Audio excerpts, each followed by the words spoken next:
What's up, everybody? Once again, it is I, James, coming to you from the Nerdy Mewzings podcast studio. I am excited to be joined today by Miss Erica Dururso. Did I over-enunciate? Yes. Tell me the proper way to say it, because I knew I was going to butcher it. Oh, no, it's okay. It's Erika Dursto. Awesome. And you are coming to us all the way from Milan, you said? Yes. In fact, I'm sorry if my English is poorly. Oh no, But your I'll do my English is best. very good. Very good. I'm always impressed when somebody speaks more than one language.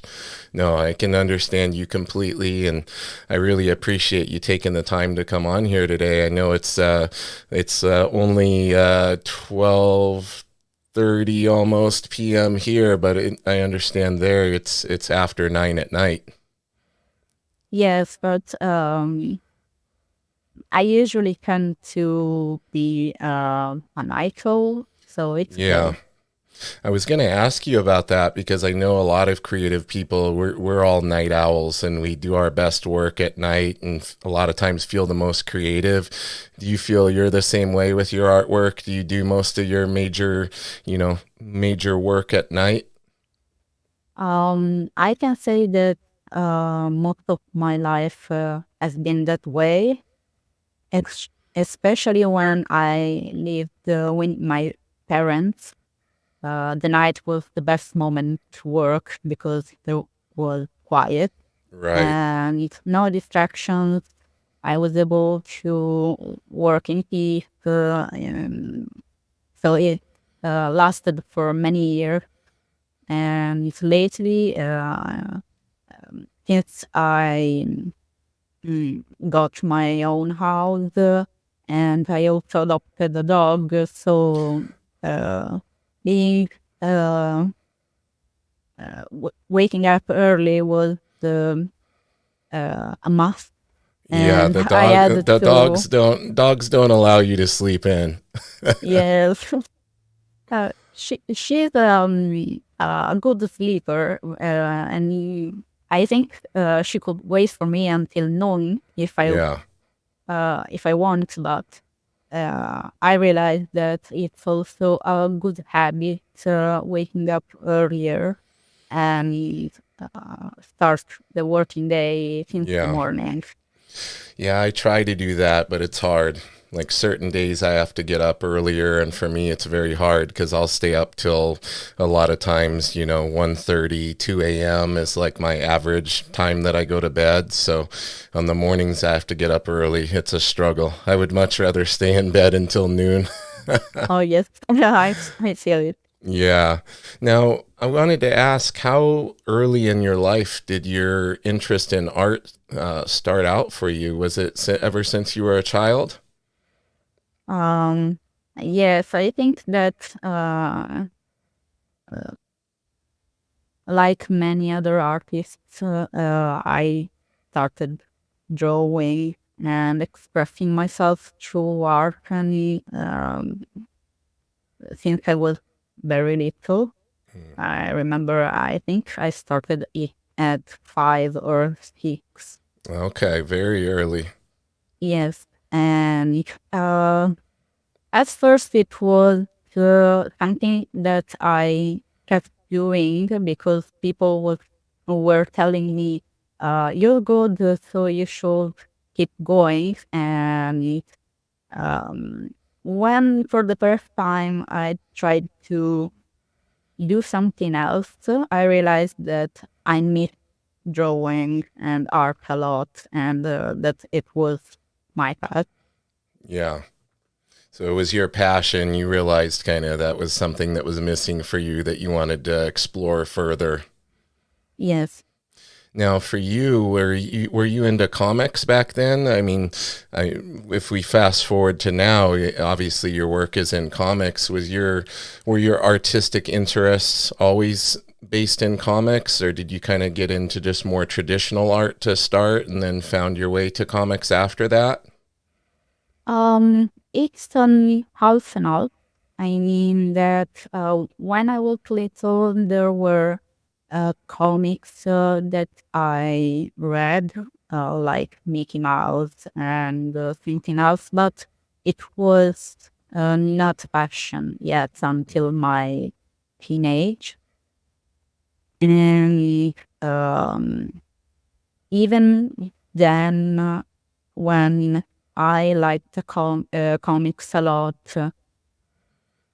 I couldn't imagine myself doing comics.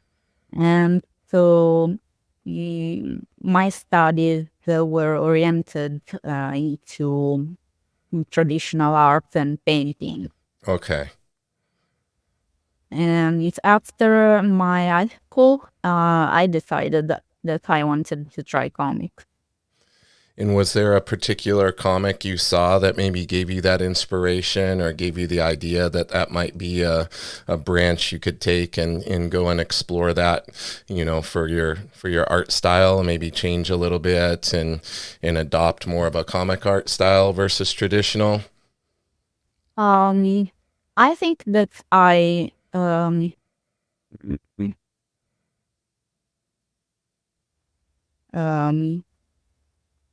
always drawn um, thinking in comic style, if it Okay. makes sense. Yeah. In fact, when I tried the painting the patch,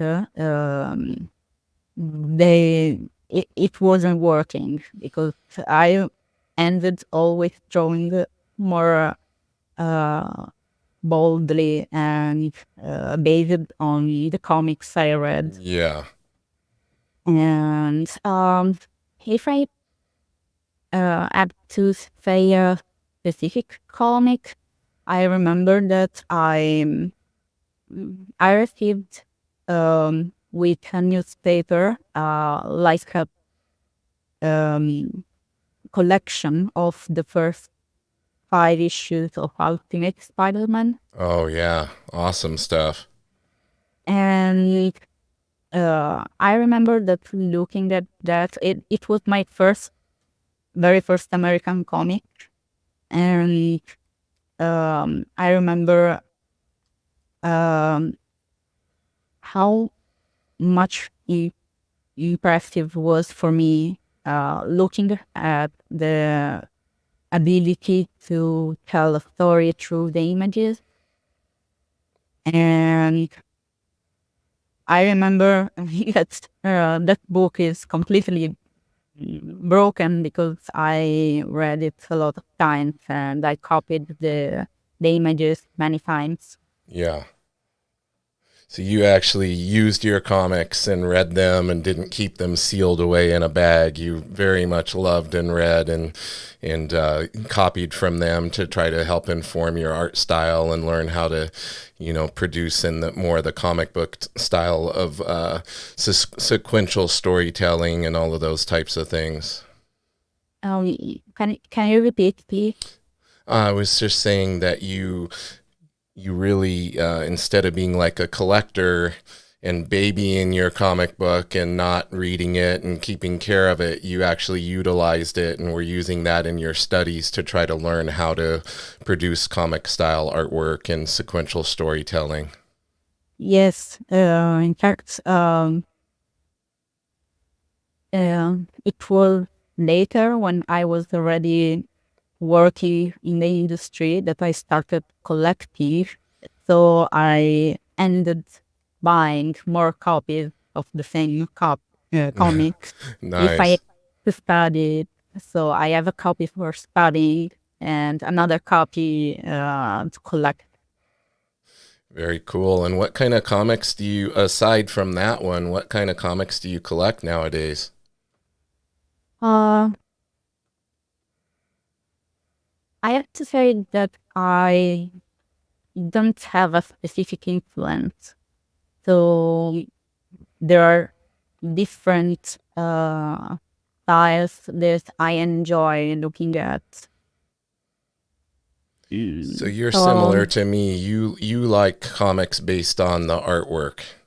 Am I Mm, understanding correctly? Because that's how I am. I like comics based on who's drawing it and the type of artwork that I enjoy.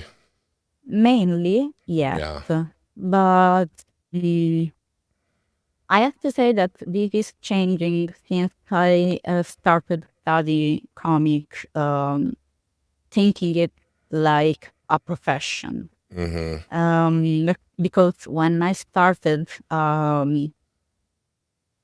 I kind of was looking only things that was comfort to me, and I wasn't learning anything.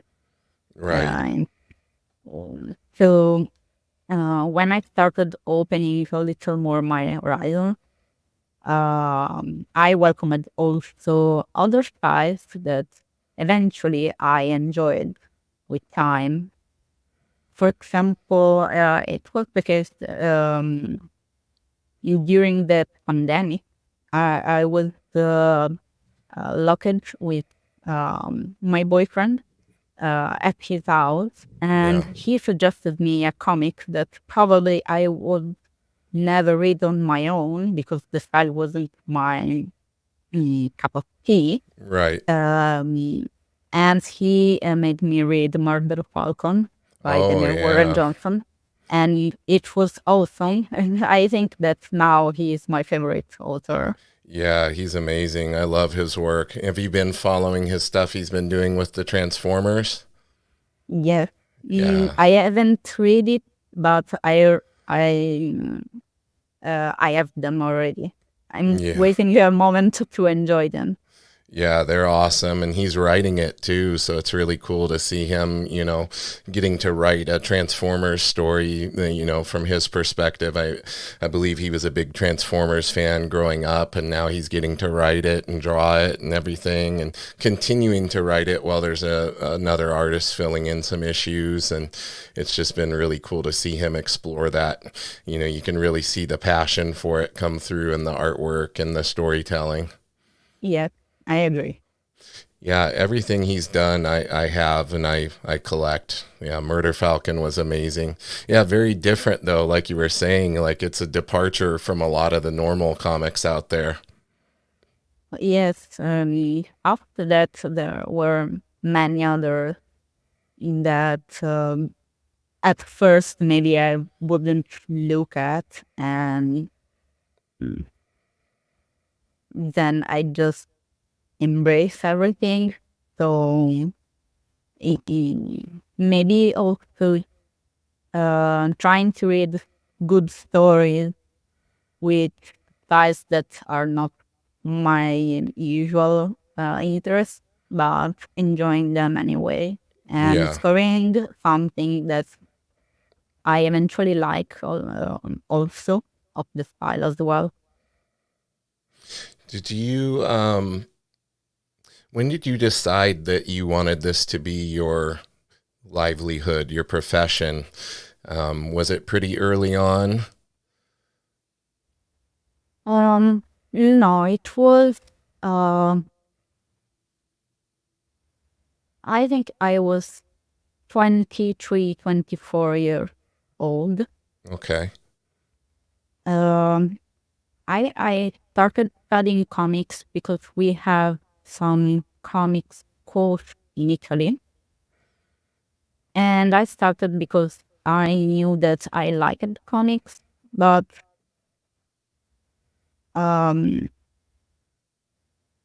I was um, being influenced by uh, the companion of the time, and I mm, was giving up to draw because of him.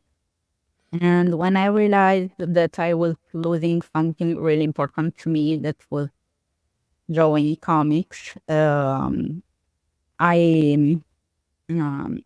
changed PT for a year, and I went to study in another school that provided me also education for entering in the market. Okay. So you have an actual comic book, like comic and sequential art schools there in Italy, you said? Yes. Oh, They're that's amazing. private school, but um, there there are really many different companies that um, teach comics, but some of them have really valid teacher. For example, in Turin, we have a comic school where the teacher is Simone Di Meo, Oh, wow. and another comic school in Rome has teachers David Messina, Sara Pichelli. So I I think that more the um, classes itself, it's the teacher that can Yeah. transmit their uh, mm,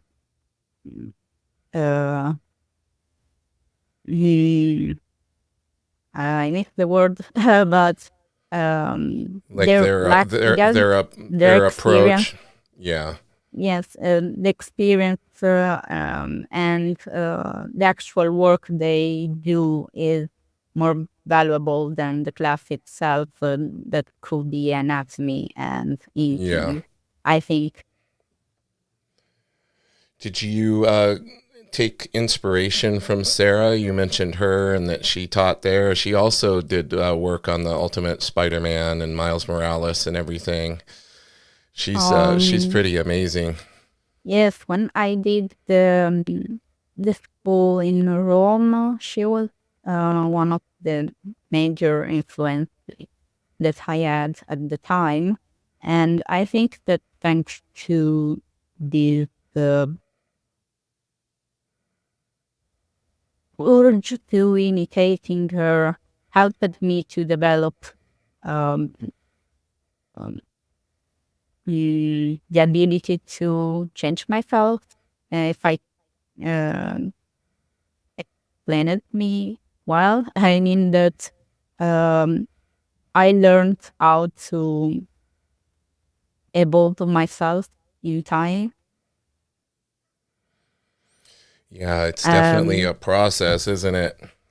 Yes, and sorry if it's not clear enough, but No, no, very clear. And finding your own style can be hard because we definitely get these influences and these people who we want to emulate. But it's like you were saying earlier, you can take influences from everywhere and apply them to yourself and branch out and explore different areas that maybe you hadn't thought about. So for you, I know that you've done some work for Marvel, some covers and things. You did work for Image. I know you have Inferno Girl Red that you did a was that a Kickstarter project that you guys did? yes, exactly. It started like this, and then Image decided to publish it. Okay, and what was your I meant to ask you before that, what was your first professional work that you did? I did couple of books for a indie publisher called Space Between Entertainment, Okay. and I did a comic called Prison Witch, where um, it's based in a prison, a women prison, and the main characters are witches. Okay. It sounds like a Mm. unique concept. I like it. Yes, it was a mix of Orange is the New Black, but with witches. There you So they go. presented it this way, and it was really cool and helped me a lot because it was my first work, but was also a project of more than 70 pages for a book. So it helped me a lot to develop my style, and it Yeah. was thanks to that one that I was able to work for other publishers. So that Now, do you write as well? You come up with your own concepts and stories? I would love to. I think it's where I would like to explore next. Um, but for now, I only have ideas and concepts that I'm keeping in the closet. Yeah, keep them on the back burner and wait for the right time, right? Yeah, What's your most recent project that you're working on? Or I should say your most recent one that you can talk about, because I know a lot of times things haven't been announced and we have to keep a little bit of a secret on it. But as far as your most recent work that you've done, would that be the Inferno Girl, or have you done some other stuff since then? I'm actually working only on Inferno Girl Red book 2, but during the year I also did some covers for Marvel that was announced, and one of the last one was Phoenix versus Alien, Nice. and I'm also working on some game stuff that I'm not sure I could announce yet, but I can say that it was really entertaining. Nice. Yeah, I saw your Ahsoka cover. You did the variant cover. I love Star Wars, so I thought that was amazing. You got a great. I have it on my monitor over here, looking at the Ahsoka with her Loth cat and everything. Very cool. Are you a big fan of Star Wars? Or are you mainly more comics? I mean, they make Star Wars comics too, but as far as like movies, are you influenced at all by sci-fi and different kinds of movies like that, superhero movies? I think that um, mm, I'm a vintage lover of these titles. I Yeah. mean that I love Star Wars for the um first arc. You like Um, the original? Are you saying you like the original trilogy? yes, Yeah, yeah, like I was born the year that the first Star Wars came out, so 1977. So yeah, my heart is with the originals. There's been kind of a little hit and miss with the newer stuff, in my opinion. I think that the most recent stuff of Star Wars that I've seen is the first season of The Mandalorian, Yeah. and I tried watching Obi-Wan Kenobi, but I can't say that I completely enjoyed it, so I stopped it there. Yeah. And as for superhero movies, I can say that um, Avengers: The Endgame final the end of the best for me, and I didn't watch anything after that. Yeah, that was kind of the peak, I think, for the movies. That in most recent times, that was like the last really great movies that they did. As far as the ones that I love, I am very excited about the new Deadpool and Wolverine movie, though. I think that's going to kind of rearrange and kind of reboot some things that maybe people haven't been liking about the most recent shows and movies. So I think they're going to do a little bit of damage control and try to change some things around. I think it's going to be great. Yeah, I'm curious about it as well. Yeah. So I'm probably not sure if I will be able to watch it on theater, but I'll surely catch up later. Yeah, I'm looking forward to see where it goes. And that character has such an ability to make fun of different things. So I'm sure they're going to be making fun of the stuff that people didn't like about certain shows and movies and everything. Um, have you had the opportunity? I see some of your artwork here. Looks like you've done some. A lot of cons. Like you've gone to quite a few different conventions. Have you traveled abroad to go to cons here in the U.S., or have you mainly been over there? So I can say that last year was the time where I traveled more, because um, I did, I think, 3 or 4 conventions. Okay. And if one of them was in New York, that was my first time ever uh, uh, I've heard some overseas. really I've heard some really good things about the New York Comic Con. Yes, it was really cool, and unfortunately, this year I cannot attend it, but I'll try to do next year because I um, really liked it, and there is a huge difference between uh, conventions in Italy, and the major difference is the public. Um, Okay.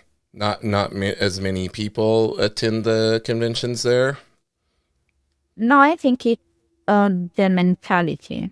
Oh, okay. Um, I mean, I have this impression that in Italy it's still hard to um, comprehend how this is a proper work, an actual Mm, work, yeah. and many people can accept your prices. So to sell something, I have to lower my my rate of a lot, and it's disappointing. Yeah. Uh, the last convention, I was a visitor, and there was um, Romita Jr. as a guest. And since there were many people interested in getting an autograph, they were looking for his original art Hmm. around the convention, and was planning to spend less than 100 euros. Wow. And when I heard this, I was like, "What are you expecting you exactly Yeah. spend?" And it's somehow the same thing when I expose my rate, so people maybe would expect a sketch for be free, or Yeah. a original page under the 100 euros is something really hard to make people get. And I'm not saying that there aren't people that um, accept this, but it's more like little window of people. Yeah. So maybe you can find those people going to bigger events like the Como Lakes Festival. And there you have people who truly loves comics and collectors, and they know the worth of the price of our art, instead going to little convention where this concept is still maybe immature, not So do you mature. I think it's interesting the fact that you guys have like actual comic art, like private schools there and things that teach people to do comic art, but that it's not as widely appreciated, maybe from a fan perspective, the scope of what you guys do. Because here, I mean, we don't really have, other than the Joe Kubert School, like we don't have a lot of actual art schools. But like you were saying, the fans here, like, we'll spend like a ton of money on original artwork and sketches and everything else. Like, Ryan Ottley now, he's so famous. You know who Ryan Ottley is? Like, if he did Invincible and he did a run on Spider-Man and Hulk, like I remember here back in the day, you could get his art for very cheap. But now he's so famous, it's like, and I'm so happy for him because he can charge like $1,000 for a bust sketch or something, and people pay. Like his list is always full here. See, do you think it's a maybe a cultural difference? Like the culture there just doesn't see it as much as a real quote unquote real job or something, drawing, making art for a living, drawing comics. I think so, and I agree that it's strange having a lot of comic schools, but actually you're not teaching the students to make valuable their work, and somehow they teach them that it's not important because until they won't keep up their prices, people like will expect always to have a lower price. Right. Mm, I have this impression, and maybe it's also because we don't have a long comic history like the States. Yeah. And mm, for example, I think that we only had couple of publishers for years, like maybe the 80 or the 90, and it was only that one. In fact, maybe the most famous comic overseas, Italian comic overseas is Tex, and it's a Western, and it was like this since the first years, and it's still going, but um, we only have um, an explosion of publishers and import only after the early 20. Okay. So like the early 2000s is kind of when things started picking up there a little bit more. Yes, and especially with the import of the manga, Yeah. there was an actual interest in comics, and I think it was exponential after that. So it's growing. It's just maybe kind of taking a little while to gain popularity and grow. Yeah, I think you're onto something with the fact that here in the U.S. it's been around for so long. It's been such a big part of our culture for so many years. It's just we have a different way of looking at it. I think it's interesting. I always love talking to different people on here from different places. I just talked to one of my friends. He lives in Guam, and in Guam, he was saying there's hardly any like artists, like comic artists or anything still, and just like the scene is very small, but growing. Like you're saying there, it's starting to get bigger. So. I think the popularity of the superhero movies too probably helped a bit with that. Like after the first Iron Man movie and everything, and the MCU really took off. I think they were like, "Oh, we need to do more of this stuff. It's Yes. popular." Did you find inspiration in those early Marvel movies? Mm, It kind of when it became more mainstream and more accepted to be into superhero stuff.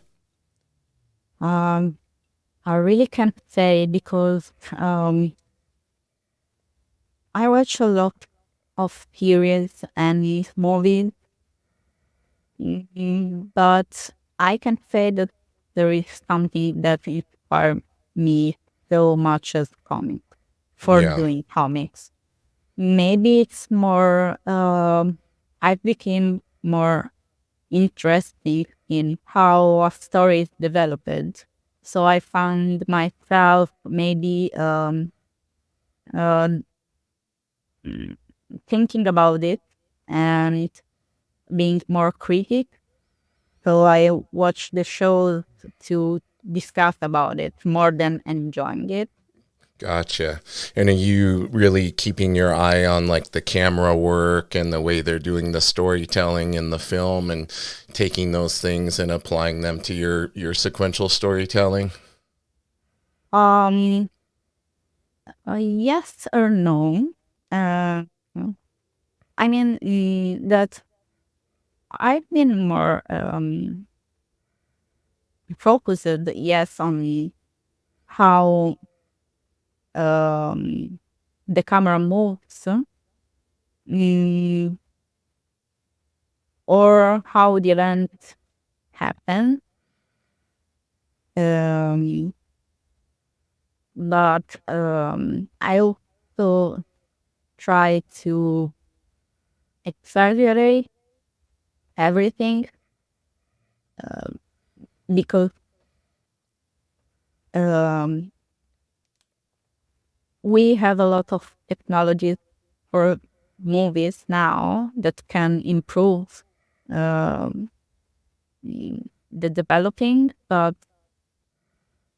on paper you can draw something that could never exist. Yeah.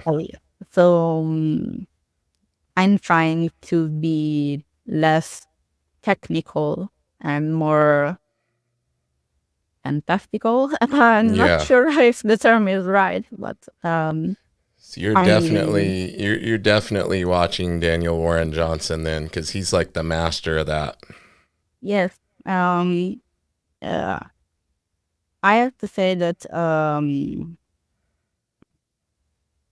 he is the author that inspired me more. And I met him last year in New York, and I panicked I so bet. much Yeah. because I wanted to tell him how I felt reading the stories, and also looking at what he achieved and how the passion he put in them flowed through me. But Yeah. I was too scared, and I said, "Hi, I'm a farmer. Please take this. I did this." I ran away. That's normal when you meet one of your heroes, right? It's hard to keep it together for sure, especially somebody his caliber. And it seems like he's such a nice guy too, which is always cool when Yeah. the superstars are very approachable and down to earth.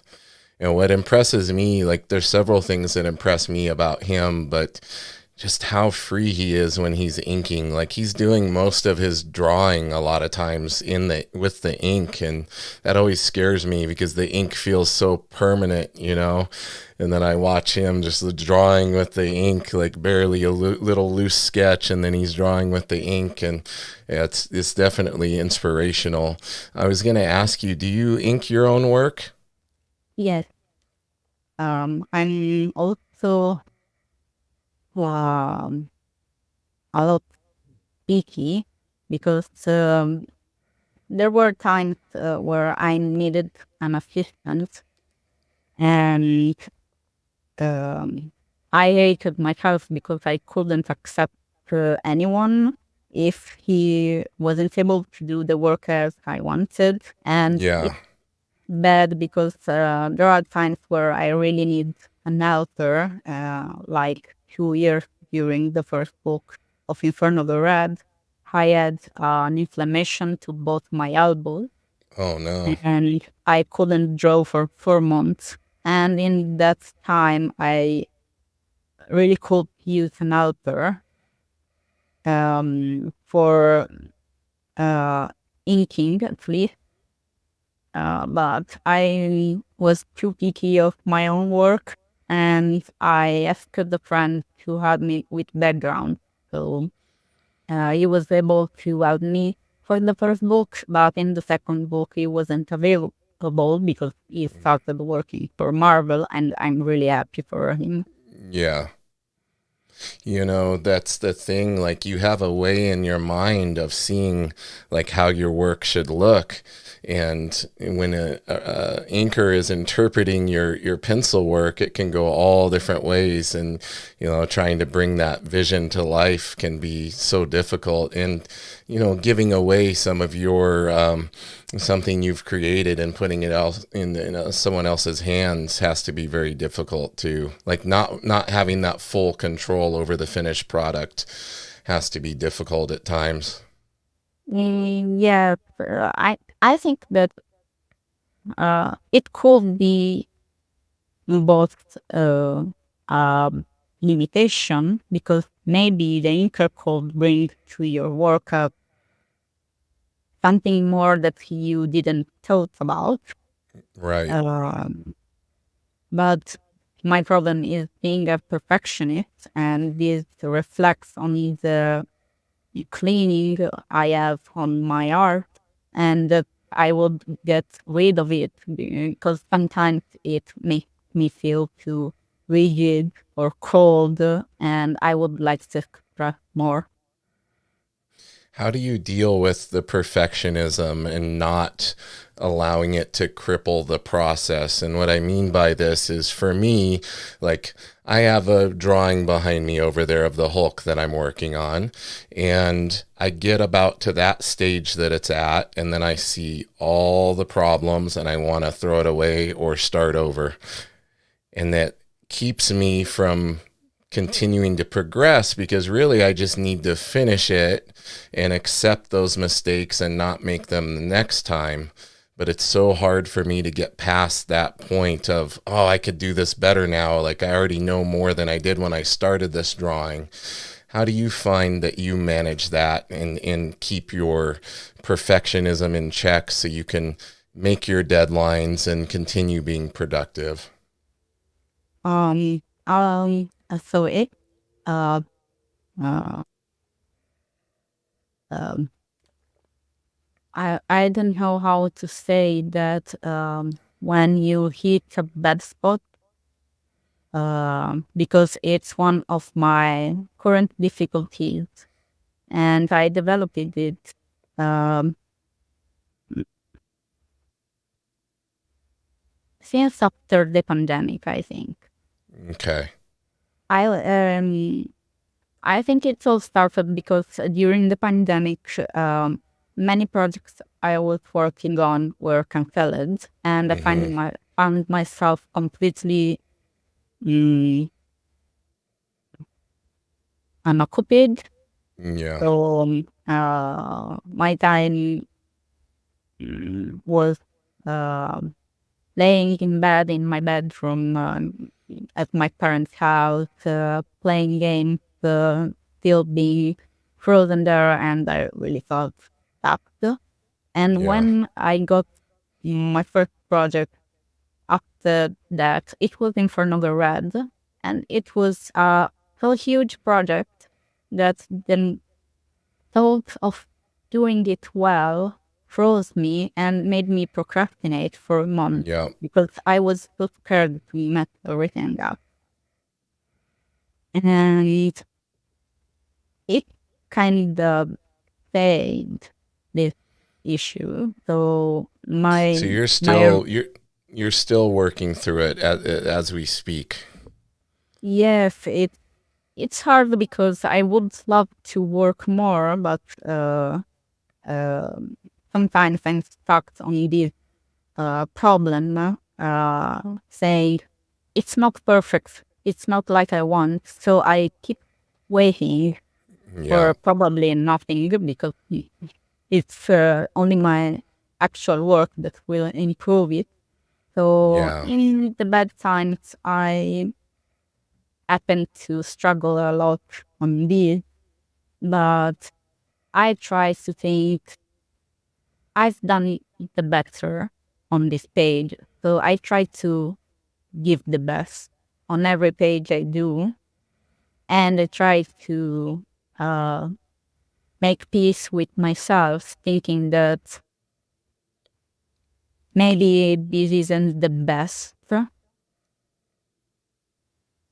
I could do, but it's the best I could do until now. So it will be better on the next. Yeah, I think that's the thing. Like, I saw a video on YouTube once, and the title was "Finished, Not Perfect." And Yeah. basically, I'm sure you've seen that video too. And it's a great principle, but applying it is very difficult. But Yes, it I makes was me, thinking to I was, tattoo it like in yeah, my yeah. forehead. And it actually makes me feel good knowing that a professional struggles with the same thing I struggle with. Because I think for any of us that are creative minded and perfectionists, it's kind of a something we're gonna struggle through and just have to kind of, like you said, accept it and move forward, knowing that the next one is gonna be better. I think is the main thing. Yes. Now, for you, you said you are currently working on the next Inferno Girl book. I want to know more about Inferno Girl and how that all got started. And, it sounds like, did you co create Inferno Girl? Yes. It is my first co-creator work, and I got excited for this as well because um, for the first time after working for other publisher, I was able to create the characters, and I think that the character design part is a thing that I love really much because I like to give meaning to why I designed a character in a way or in another, even if the reader won't know anything, but it's cool. And it started with an offer, um, and they asked me if I was interested in to read a pitch, and it was this one, and if I was available to do some tests and design to see if I could match their idea. Nice. So they were wanting to see if you had what it takes to bring their vision to life. Yes, and at the beginning it was tough because they said to me that they already have another artist for the project, but they wasn't available to keep going. And so I was keeping thinking, oh no, I have to do better or equal to that artist because if not, maybe they won't like me. And I Right. felt a lot of pressure in the first months. Now, this project started as a Kickstarter and then eventually got picked up by Image to publish. Yes.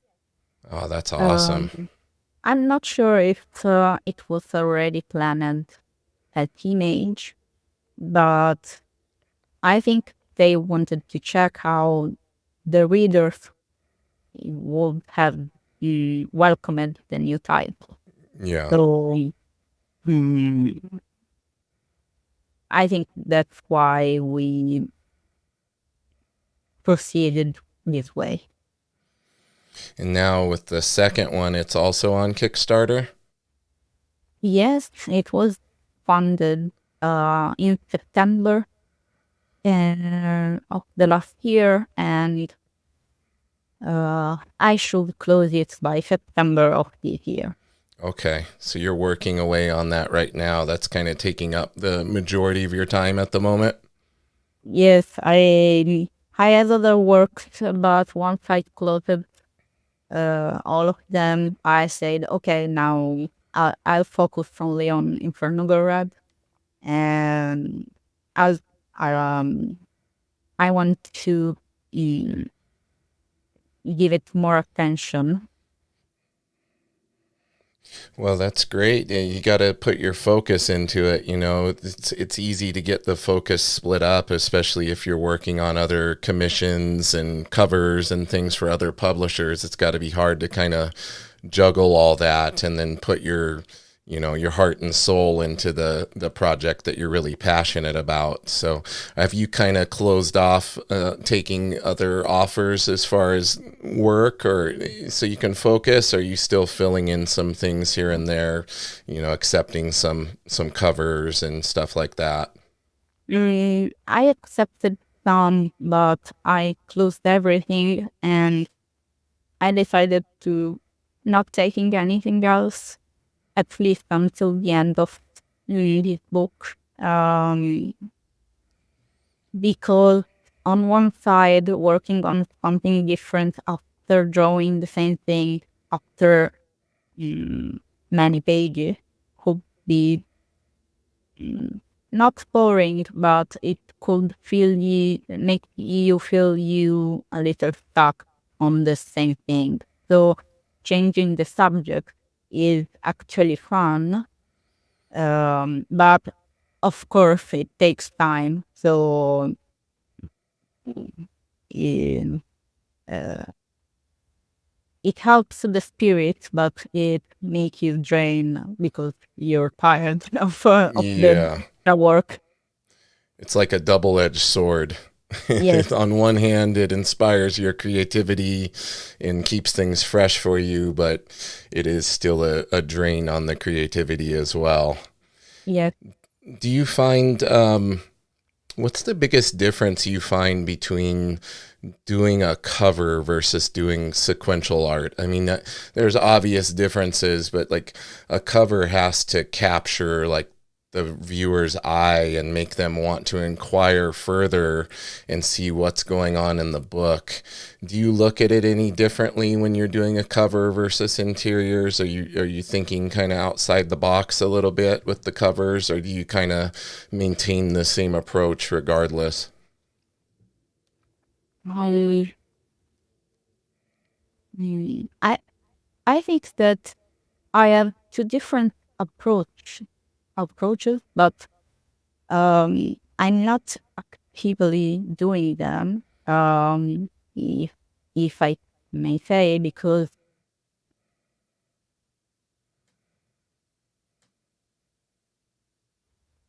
drawing the interiors allow me to describe a scene through different frames.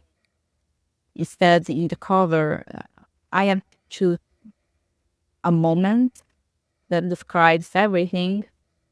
But I think that the most difficult thing is that for the cover, or you have a subject already decided and you can't change it, Mm-hmm.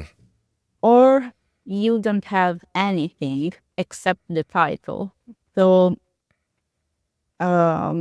somehow, even if the cover could be easier because it's a single illustration, it's sometimes harder because I want to catch the eye of the reader and make him buy the book. That's Right. the meaning of a good cover. But sometimes it's hard to imagine what the publisher wants because I have no clue to what to draw. And for example, it was the case of one of the last covers I did that was the variant of Jubilee Bloodhunt. And they only said, there's Jubilee and she's fighting the vampire. And that's it. Okay. I don't know anything about the story in the book, and Yeah. I don't know the event. I only know these things, so I wasn't sure what they wanted. So I proposed them many ideas, and they picked the one they preferred. Instead, for interiors, I'm guided through the script, but I'm able to draw it like I want Mm-hmm. completely. So if the scene says uh, character A punches character B, I can draw it from above, from a detail. I can change and do a different angle, so it's funnier and Yeah. it gives a lot of freedom. Yeah, a little bit more creative freedom in that regard for sure.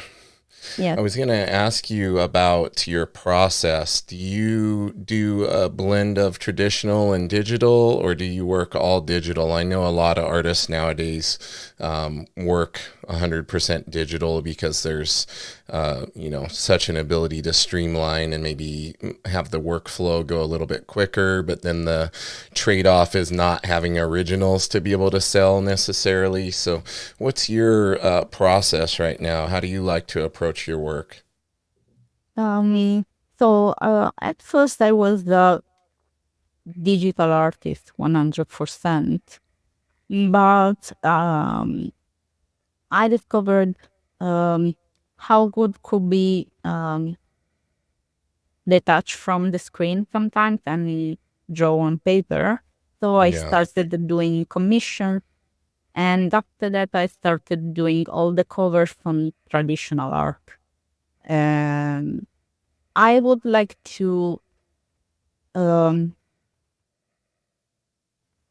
start doing also the interior, but um, I wasn't sure how to replicate some effects on the digital on the paper. And since I was working on a title that was which style was already settled, I wasn't sure to test the traditional art for interiors for this book. So Yeah, maybe I'll do it for another you didn't want story. to accidentally maybe change the look, like if you were doing all digital and then all of a sudden you switch to traditional and don't know exactly how to execute the same techniques, and then there might be a little bit of a jarring response if people are reading this and then all of a sudden they're like, something's a little different about the art. Was that a little bit of your concern? Yeah.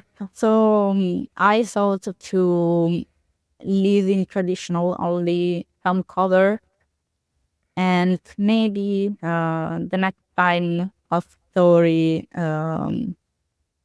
that separated from this book, I could give a try doing it in traditional, because I think that it has some advantages, and one of them is surely the composition. In fact, I think that the composition of the layout is always traditional for me, and it's something that I can't put directly in digital. So I made the layout in traditional and import after that to Inkit. Nice. Very cool. Well, listen, I really appreciate you spending your evening here for a little bit. I don't want to keep you for too long. I want to give you a chance to let everybody know where they can check out your work, what they should be on the lookout for, how they can support. I'm going to give you a couple moments to tell everybody that, and then we'll be on our way. Okay. I have the Instagram and as Eruchan, or they can also find me on X as Erika D'Urso. Awesome. So those are your main two forms of places where people can see your work and contact you and everything?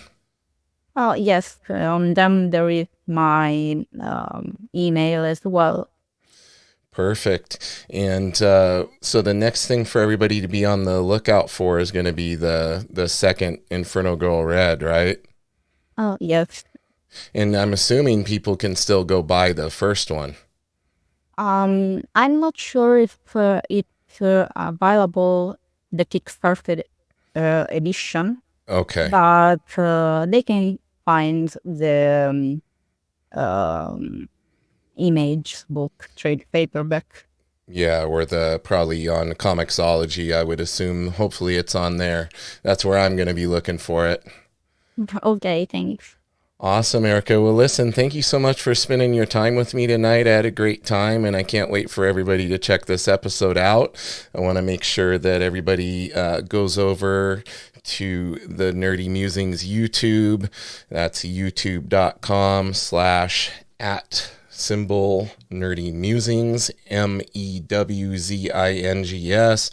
Give us a like, a subscribe, an Apple Podcast review would be awesome. The video version's available on YouTube, audio version wherever you guys like listening to podcasts. I'm going to hit this outro. Everybody, keep it nerdy.